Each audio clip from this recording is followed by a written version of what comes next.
Com uma população de mais de 200 milhões de pessoas e evidências de vida em seu território potencialmente datando de mais de 30 mil anos, o Brasil é uma nação com uma longa e robusta história. Enquanto sua fronteira toca quase todos os outros países da América do Sul, além de ser o último país da América a abolir a escravidão, o Brasil se destacou em relação aos seus vizinhos, de uma forma relevante. Ele foi conquistado por Portugal, não Espanha. Mas como isso aconteceu? Como Portugal moldou o Brasil e como este se tornou o país que é atualmente? É importante destacar que antes mesmo que os portugueses chegassem ao território brasileiro, muitos grupos étnicos ocupavam a região.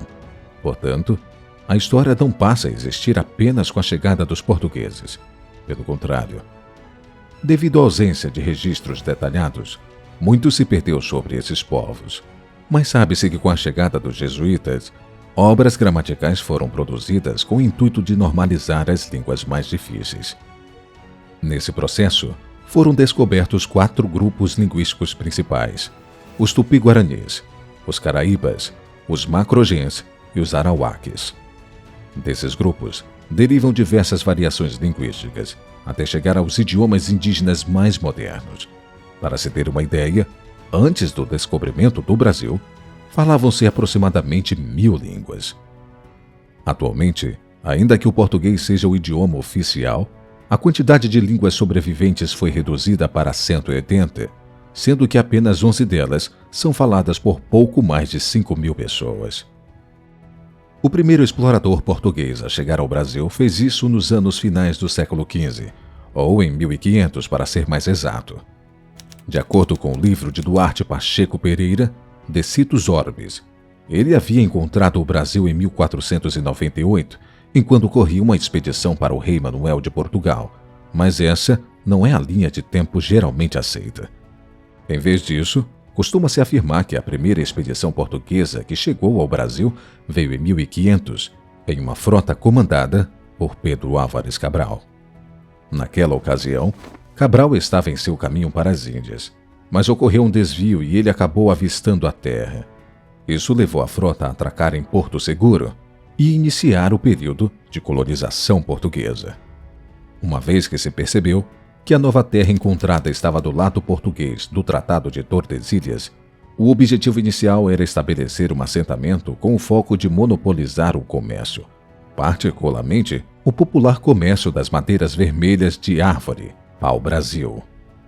A etimologia da palavra Brasil é curiosa. Sua origem é do termo celta bres, que significa abençoar. Na cultura celta, fez referência ao termo Rai Brasil, que teria sido uma ilha mitológica irlandesa, conhecida como Ilha dos Abençoados. Contudo, muita confusão se faz quando estudiosos relacionam a palavra Brasil ao pigmento vermelho e à conexão da coloração da árvore pau-brasil, explorada na época. Pesquisadores mencionam que a palavra Brasil já era utilizada no vocabulário espanhol, como sinônimo de camisa e vermelho, por isso a confusão com a origem celta.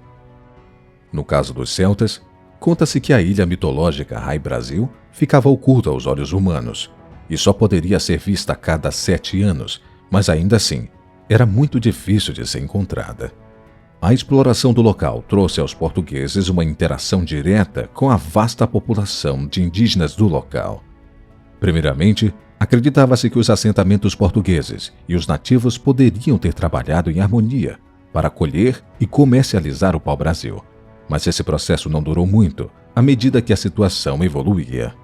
Conforme o corte das árvores pau-brasil foi aumentando e utilizado para exploração e comércio, mais e mais da costa brasileira foi desmatada e houve a necessidade de adentrar cada vez mais o interior para procurar mais árvores.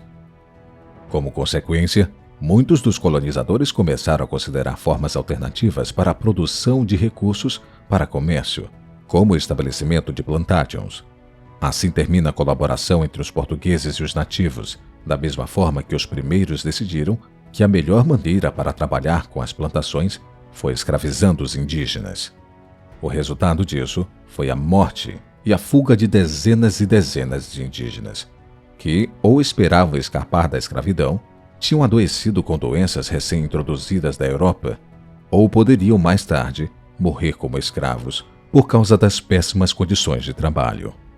Aqueles que fugiram também não tinham segurança garantida, pois os missionários jesuítas e os bandeirantes portugueses percorreriam o interior, expondo os nativos fugitivos a doenças e às mãos dos bandeirantes, escravizando-os ainda mais.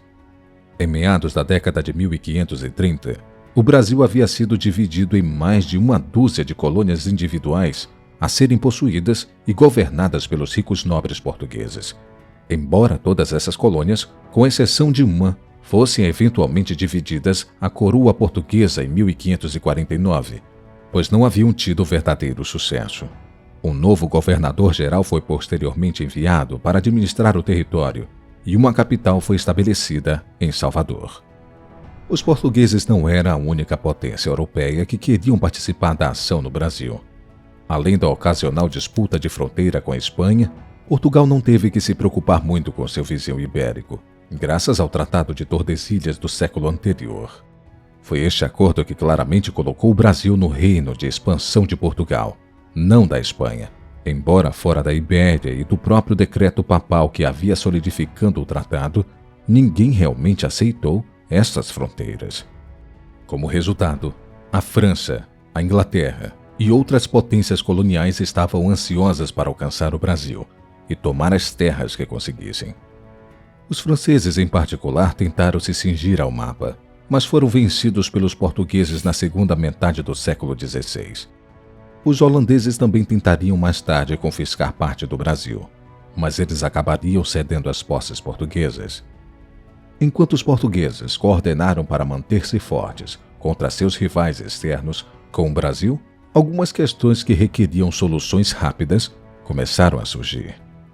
Diante de uma necessidade crescente de escravos e de uma população local em declínio, Portugal procurou a África para impulsionar sua colonização brasileira. A população indígena no Brasil tinha sido drasticamente reduzida devido ao surgimento de doenças, fugas e trabalho escravo, mas ao mesmo tempo, os colonos no Brasil tinham uma necessidade crescente de trabalhadores para suas plantações e em outros lugares. Foi nessa época que os portugueses começaram a olhar para a África. Tendo já iniciado um rápido início de comércio de escravos pelo Atlântico no século anterior, eles agora procuraram trazer escravos da África para o Brasil, ao invés de para a Europa. Fazendo isso, eles abririam o comércio transatlântico de escravos, que teria sua própria história sombria ao longo dos séculos, mas por enquanto serviu como solução de Portugal para a população nativa moribunda. E os portugueses também não fizeram em pequeno número. Na verdade, aproximadamente 40% dos escravos africanos envolvidos no comércio transatlântico de escravos acabaram no Brasil, mais de 8 vezes a quantidade que repercutiu nos Estados Unidos. Entretanto, apesar do péssimo método de escolha, os portugueses no Brasil conseguiram encontrar grande sucesso no comércio e no desenvolvimento total da colônia. Novos minerais e recursos foram encontrados no Brasil, que poderiam ser exportados a taxas elevadas, enquanto mercados comerciais adicionais também seriam abertos, pois os portugueses tinham mais a dar. A essa altura, o Brasil começava a se assemelhar à sua forma moderna, pois sua cultura se diversificou e a capital foi transferida para o Rio de Janeiro. Isso precedeu um outro período de mudanças consideráveis e movimento em direção ao Brasil contemporâneo. Agora no início do século XIX, quando Napoleão decidiu sacudir as coisas de volta à Europa. A família real portuguesa seria forçada a fugir de sua pátria e optou por permanecer no Brasil enquanto estivesse fora. Com a chegada deles, surgiu uma nova movimentação para colocar mais força na economia e desenvolvimento local do Brasil do que havia sido feito anteriormente. Isto ajudou a mudar o Brasil de apenas um instrumento de Portugal para sua própria entidade funcional e, em última instância, o preparou para a independência. Escolas, bancos e outras estruturas importantes foram construídas. Muitos portos foram abertos e o Brasil começou a florescer. Foi nessa época que as famílias reais puderam finalmente voltar para Portugal. Mas Pedro I, filho de Dom João VI, foi deixado para trás para governar o Brasil em nome de Portugal, embora ele tivesse outras ideias. Uma vez deixado a sua sorte, Pedro decidiu que o Brasil merecia mais do que Portugal poderia dar e valia mais do que alguma vez havia sido dado crédito. Assim, ele declarou sua independência. Anteriormente, em 1815, Dom João havia declarado o Brasil como seu próprio reino, embora ele permanecesse sob o olhar atento e a mão pesada de Portugal até 7 de setembro de 1822. Independência ou morte. Diz-se que Pedro gritou das margens do rio Ipiranga, ao anunciar a nova soberania de sua nação adotada. Ele foi logo coroado imperador do Brasil, bem a tempo de uma ameaça à construção por parte dos portugueses, uma ameaça que levaria ambos os lados a uma guerra sangrenta. O exército brasileiro e seus aliados da milícia local entrariam em conflito com as forças portuguesas até o final de 1823, enquanto lutavam pelo controle das antigas colônias. Combatida por terra e mar, a guerra acabaria a favor do Brasil, enquanto os portugueses recusassem, deixando o recém-independente estado na vergonha. O período seguinte para o Brasil estava longe de ser fácil. No entanto, as lutas internas levariam Pedro a abdicar de seu trono e oferecer ao seu filho de 5 anos, Pedro II.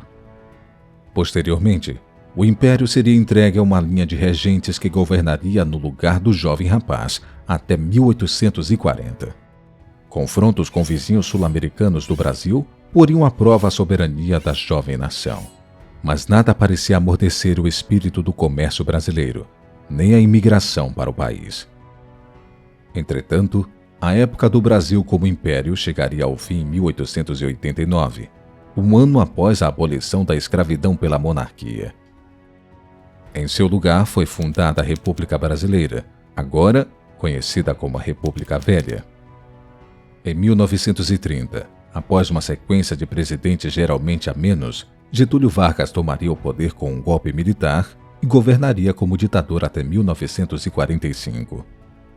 Essa época foi muito importante para o surgimento de movimentos artísticos que utilizaram sua força de expressão para resistir ao regime, dando origem ao cinema novo e ao tropicalismo, cujos efeitos ressoam até os dias atuais. As décadas seguintes foram um pouco menos turbulentas, apesar dos esforços dos presidentes eleitos para estimular a economia e o desenvolvimento do Brasil. Até os anos 60, o Brasil ficaria sob o controle dos militares, que comandaria a nação com seus métodos duros até 1985, com a inflação subindo. A economia estava lutando, mesmo quando os brasileiros adotaram uma nova Constituição em 1988, e a inflação permaneceria um obstáculo terrível até os anos 90. A partir daí, embora ainda envolvido em profundas lutas econômicas e políticas, o Brasil mostrou sua resiliência e, através de tudo isso, havia provado sua capacidade de permanecer independente. Se Portugal não tivesse colonizado sua terra, é difícil saber como seria o Brasil hoje. Mas graças à colonização portuguesa, o Brasil pôde se tornar uma colônia notável e mais tarde conquistar próprio reino. Além disso, graças à ajuda dos monarcas exilados de Portugal, o reino da colônia se tornaria logo um império republicano e soberano. Os recursos naturais e o comércio confiável ajudaram adicionalmente o Brasil a se colocar no mapa, e hoje ele se apresenta não apenas como um país independente na América do Sul, mas como uma nação única entre seus vizinhos, como o único produto, ao lado português, da linha de Tordesilhas.